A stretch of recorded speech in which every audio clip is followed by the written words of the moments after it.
دفاع یې سره کم ولاکه زه خو هغه په دغه رقم دفاع خو ما ولاکه جمهوریت لا کړي لکه ته چې د طالب کوې ورورس هغه طالب بدترین مخالفین دي هغه دي په هغه ورځ باندې باید په طالب بدترین نقد سوی وای په هغه ورځ باندې تا مضمون ګرځولی دي او بیا دلته راځي په دې خبره ډېر په لوړ غږ په افتخار وایي چې ما په تا باندې وار وکړو البته وار به دې کړی وای خو یو اخلاقي وار به دې کړی وای دا نو وار ده تو خپل خدای چې ته دې دغسې خلکو ته چې ماشومان نجونې ښکنځي یو انسان یو ملګری وروغورځوي منځ ته په دروغو دلته دې ګوره ثابته نه کړه او دروغجنه او کاذبه او کذابه دلته دې خلکو په مخکې ثابته نه کړله چې ما دې دا خبره کړې چې پاکستان برید نه ده کړی دغه د خواجه آصف ټویټ چې تا ورپسې رټویټ کړی ده دغه خبره تا دلته د دغه کراوډ په مخکې ثابته نه کړه ګوره که نه یو سړی دې ووایي دلته رالی چې د تا طرفدار دې ووایي چې نه ننګیال دا خبره ثابته کړه په همدې ویډیو کې ستا پلی کړه او په داسې حال کې چې خواجه آصف دغه ویډیو نه ده ریټویټ کړې خواجه آصف چې کومه ویډیو ریټویټ کړې دغه دې هم چې دروغ وویل هغه بله ویډیو ده په هغې کې څه په لاس نه دي راغلي دا ویډیو دې راواخیسته 15 وارې دې پلی کړه 15 وارې تا ته په خپله شی په لاس کې درنغله خپل دروغ دي غلط ثابت نه کړی سول بیا دغسې معصومه څېره درته ونیسي داسې پوست درته غږېږي داسې عاجز درته غږېږي دغه د نارسیسټانو خاصیت ده چې دنیا یې پړ کوي قاضي یې پړ کوي دی نه پړ کېږي دغوره اوله خو په دا دغوره انسانانو کې دغلته د افغانستان تر هغه ټولو روښانه انسانان دغه دي مولوي اصغر نه ده روښانه سړی چې ته یې په منځ کې ناست یې جبران نه ده روښانه سړی هغه بل حسیب نه ده روښانه سړی بل خایمال ده که پاچمال ده که څه شی ده هغه نه ده روښانه سړی د افغانستان که 15 کدرونه و دغه دي له ساره چې در باندې لګیا دي ملامتوي دي ته نه ملامتېږي قرآن درته راواخلو رسول درته راواخلو دغه د قرآن آیات ته چې ان جاءکم فاسق بنبأ فتبینوا کله چې یو فاسق یو خبره درته راوړله د هغې په اړه باندې لږ وضاحت غواړئ تا دغه وضاحت له ما وغوښت له ملګرو دې وغوښت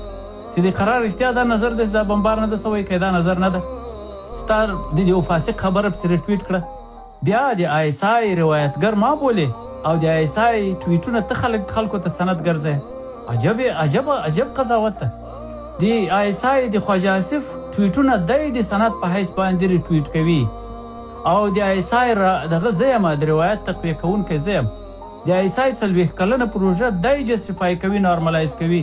او د آیسای روایتګر زه یم اوس ما خو مختلفه خبره نه ده کړې زه خو که د آیسای سره زما د خبرې توافق هم راغلی هغه به داسې راغلی چې 40 کاله بعد به پاکستان باندې داسې حالات راغلي چې زما خبره به کړي ما خو خپله خبره نه ده چینج کړې که ما چینج کړې ده ننګیاله تا خپله خبره چینج کړې ده په 3 ورځو کې 15 ورځو کې د خبره چینج کړه لږ زه نور باس نه در سره کوم که د شرم درلود حیا دې درلود په سترګو کې د یوه ذره شرم و والله بالله به ته نن د خوب په وخت کې له ځان سره خجالت احساس وکړې که نه یې چې نن دې د خجالت احساس ونه کړو والله بالله که په عمر بیا ته د خجالت احساس وکړې ځکه د خدای رسول وایي چې لم تستحي فاصنع ما شئت چې یو وار د حیا په سترګو کې نه وه داسې هر څه غول خورې وادي ردو دغه هغه ادبیات دي چې ته یې لایق یې ته یې مستحق یې تر دې د ښو ادبیاتو که به لایق یې زه خپل خدای جهادي الله ګل مجاهده د کاکا په لاره دې تللی وای چې دوه د طالبانو راکټې دې په کونه خوړلې وای بیا قرار شو زه یو خواهش درنه کوم دغه ورور ته دغه کپ ورکړئ دغه باس او د مسابقې د قرار د شهیدې لور